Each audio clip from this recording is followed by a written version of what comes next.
Welcome to Bankruptcy Through the Looking Glass with Barry Levine.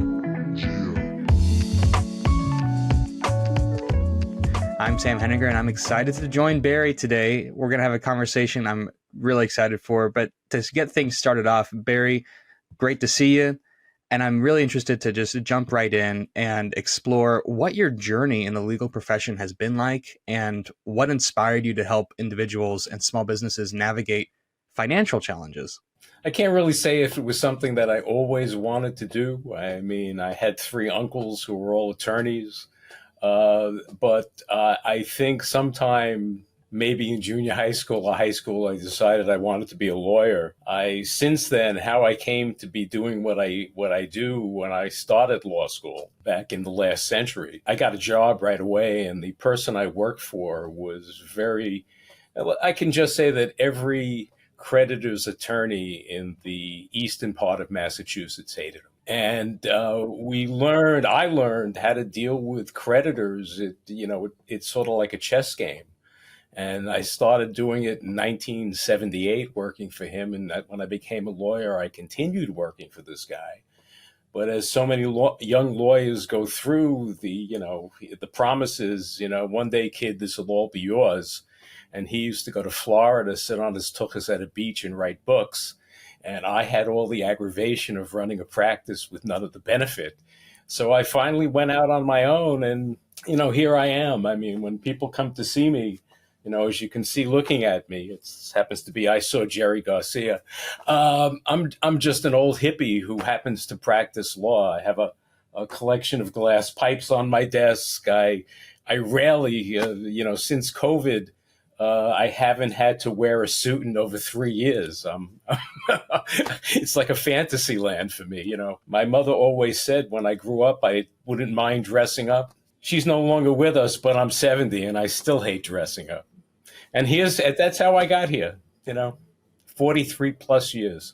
Wow. Okay. So 43 plus years as a lawyer, hippie to boot. Why don't you tell me, what are some of the key things that you do for your clients, these services, and how you help them succeed? I mostly work with debtors, people or companies who owe money. And it's a matter of either trying to keep them in business some way or enable them to get out from under the debt they have and stay in business. And, it requires, some businesses aren't meant to be. And, that's one of the other things I try to do is say, hey, listen, you've thrown so much money into this business. You owe the IRS this much. You owe this and this and this. There's no much money, no more equity in your house that you can take out to keep the business afloat. And, I deal with reality. I learned early on when you deal with creditors, one, they really like to have someone to talk to.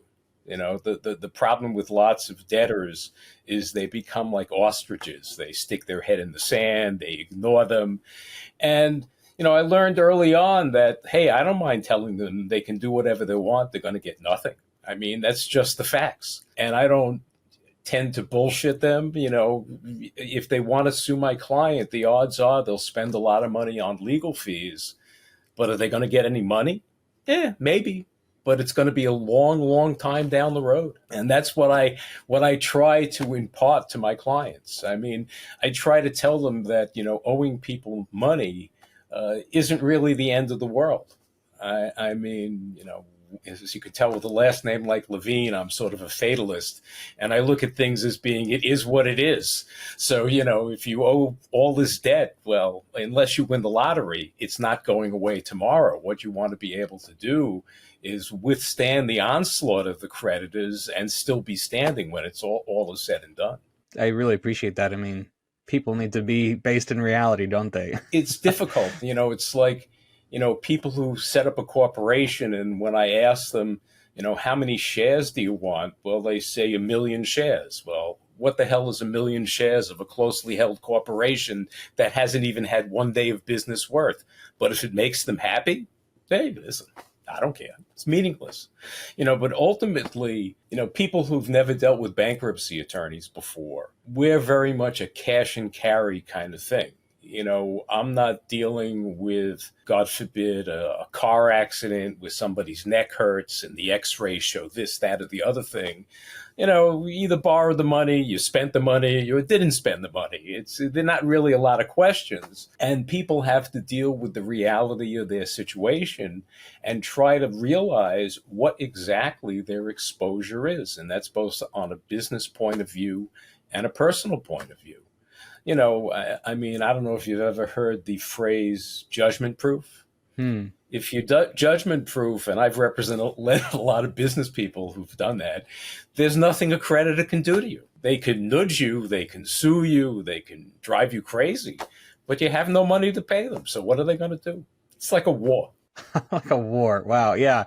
So with that in mind, could you tell us a bit more about what are some of those common legal issues that people face, especially small businesses? Well, small businesses, listen, by the time they come to me, I can generally tell from a cash flow point of view, I can take a look at their liabilities. And the first thing that they dip into is employee withholding. Because, yes, in a perfect world, you're supposed to withhold the money for the IRS, and in this case, the Mass Department of Revenue. But nobody is standing there with a gun making sure you do it. And very often what happens is that's the best cash flow to dip into when you have a troubled business. So when they come to me, I see that there's an outstanding liability to the IRS for unpaid withholding. Add in companies that collect sales and meals tax. Again, another easy thing to dip into because, you file the return. If you don't file it with a check, it sometimes takes months to hear from the revenue officer. And I tell you, the only other thing, I once represented a guy who ran a health and beauty aids pharmacy, towns on the North Shore of Boston. And he even had a better idea. He had American Express money orders. And his business was so bad that he was on COD with all of his suppliers.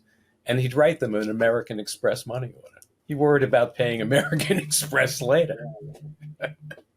So what you see, very often a case where, there are no assets, the liabilities are up the wazoo. The guy is keeping a business running because it's a social service. He doesn't want to fire his employees, but he's paying none of the withholding, or he's just paying their salary. And it just gets worse and worse. I mean, I say when I had a lot more hair, I represented these guys who were in the plumbing business. And there were three partners. Two of the partners came to see me. They owed the IRS 60 grand in unpaid withholding. And I suggested they file a Chapter 11 back then. They went back to their third partner, and their third partner said, nah, he borrowed the money against his house. He had equity in the house, and he paid the IRS off. I put them down in my calendar for 6 months later, but they managed a year. They came back in. They had the same problem. The guy, again, the third partner, didn't even want to talk to me. He used the equity in his house to pay off the IRS. The third time it happened, which was then 6 months later, he had no more equity. He lost his house, they lost the business, and it was all gone. He didn't want to deal with his reality. It's a problem. Keeps me off the street, but it's a problem. Well, on that, yeah, tell us more then about the kind of work you do and how you help approach resolving a lot of these issues. Well, like I said, when you deal in the bankruptcy business, to a certain extent, everything is what the value of the assets is. I can show you my pen. And any way you slice it, it's a very nice pen, but maybe the pen is worth $25 or something like that. Very often when you deal with creditors, they'll tell you that pen is worth $50. When you deal with, it's all liquidation value. So, I once had an argument I liquidated a framing store.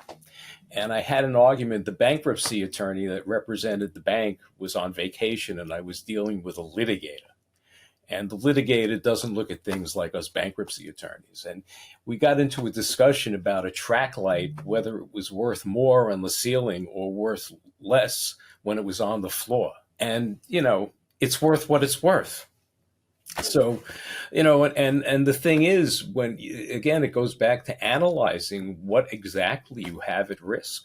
Along with those stories you've told, is there any other story that stands out, a case you've worked on, a client you've helped, given your experience with corporate work and drafting all these legal documents and agreements and all that, real estate transactions? I'm just curious, what's something notable that really stands out to you and how you made a significant impact on that case? A number of years ago, a guy had a business. He was a fairly large distributor of kitchen stuff, cabinets, and shit like that.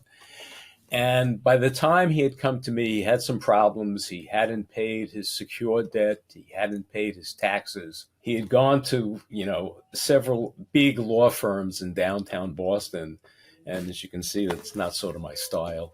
And he finally came to me, and we did what we call, for lack of a better word, a dump buyback. I mean, what we do in that situation, we liquidate the business, and then we have the assets appraised, and we set up a new company. It could be a buyer, it could be the same people, because again, going back to the value of the assets, who buys back the assets for what their liquidation value is, or if there's secured debt on the assets, the assumption of the secured debt. So in this case, we kept the business going. We did a public auction, and the business was operating at the same time. We covered up where the operations were with paper. We had a public auction, and the guy wound up staying in business. We got rid of all his debt. He stayed in business for another 10, 15 years, and he sold it for several $1,000,000. And of course, along the lines of no good deed goes unpunished, he didn't want to pay me for the work I did for him to sell the business after I saved his business. But, I don't hold the grudge. We just get even sometime. But that was, I considered he and his wife were pulling out about 200,000 a year for 10, 15 years. I mean, and then they sold it when everybody told them to just shut the doors.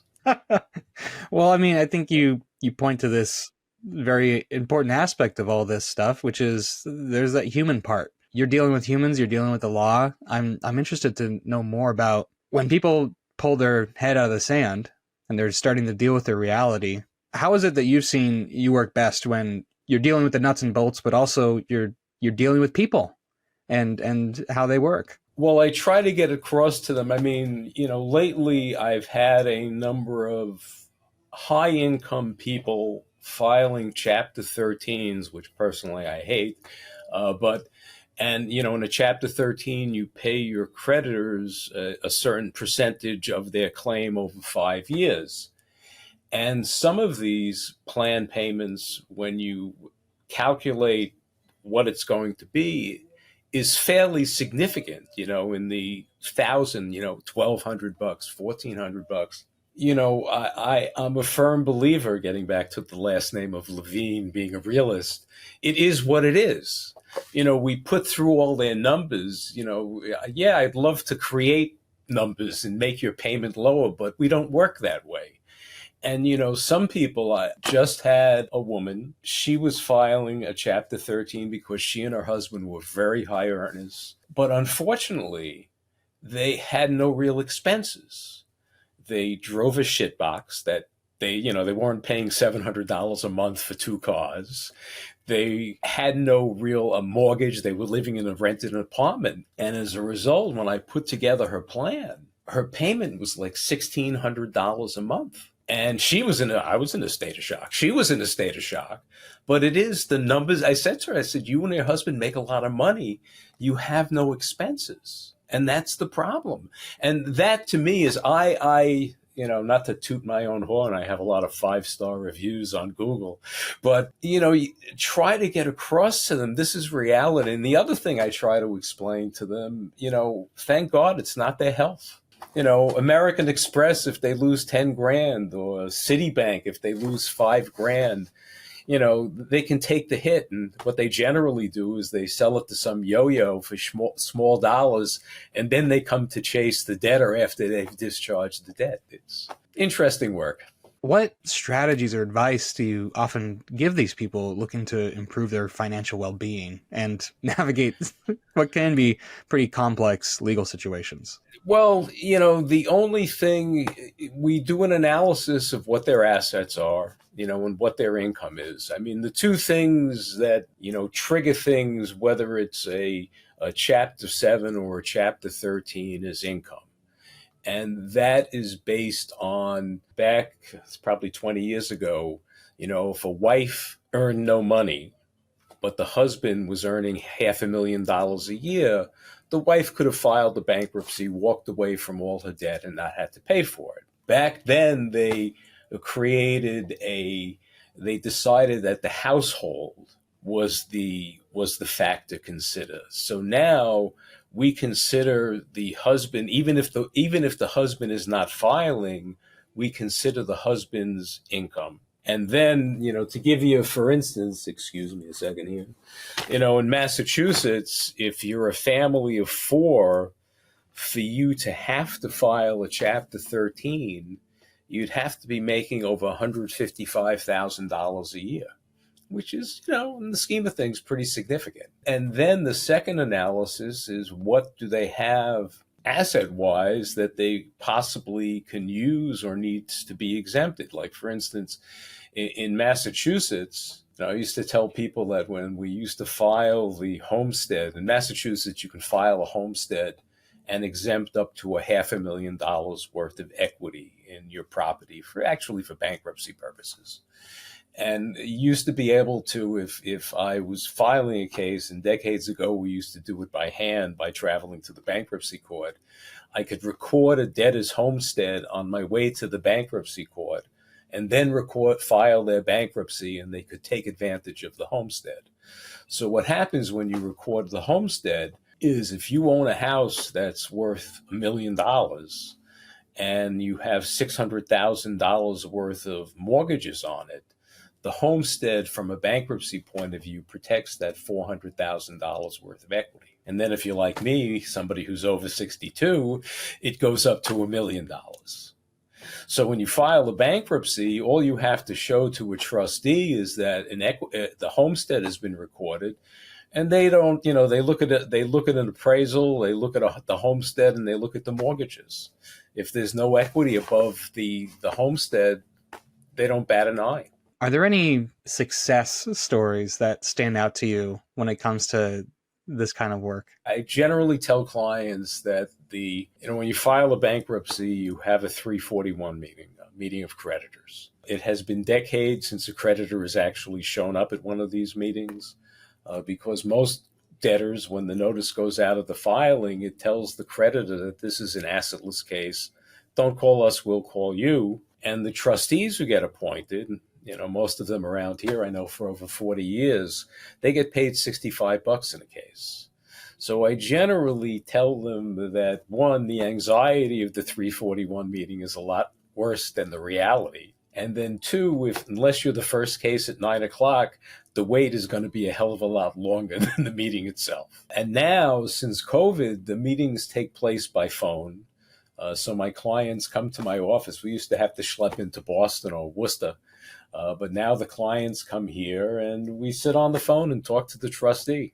That's government money at work. Barry, to wrap this episode up, I'm curious to know, what do you mean by bankruptcy through the looking glass? Well, people have, a lot of misconceptions. First off, when people come to talk to me, I tell them I'm a very entertaining guy, but if they weren't in financial problems, they wouldn't be sitting and chatting with me. They have a lot of, people, somebody the other day came in and said to me, well, will my bankruptcy be approved? It's not a question. It's more a question of, well, approved. If you've, gone to a bank with a loan application that read like a Stephen King novel, and they lent you $5 million, and you don't own the yacht, then you don't have the big house up in Gloucester, and you go bankrupt, and you sort of chuckle when they ask for your money, that's fraud.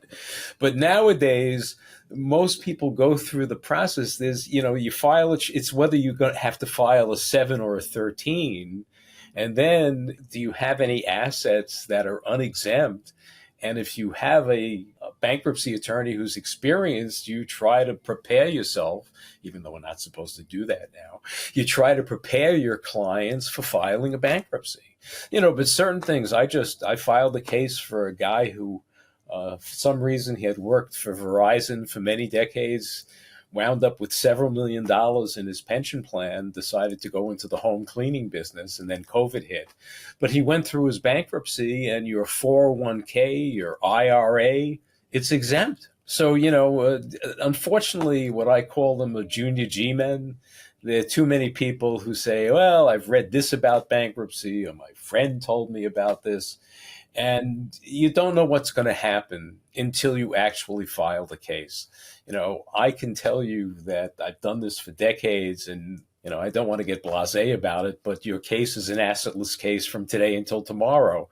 And the biggest thing will be waiting to be heard from the trustee. But, anything's possible. Wow. Well, Barry, thank you. I've certainly learned a lot. It's been a pleasure.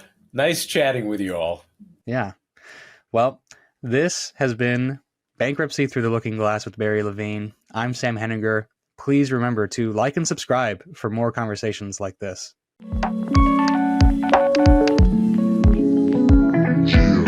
Welcome to Bankruptcy Through the Looking Glass with Barry Levine.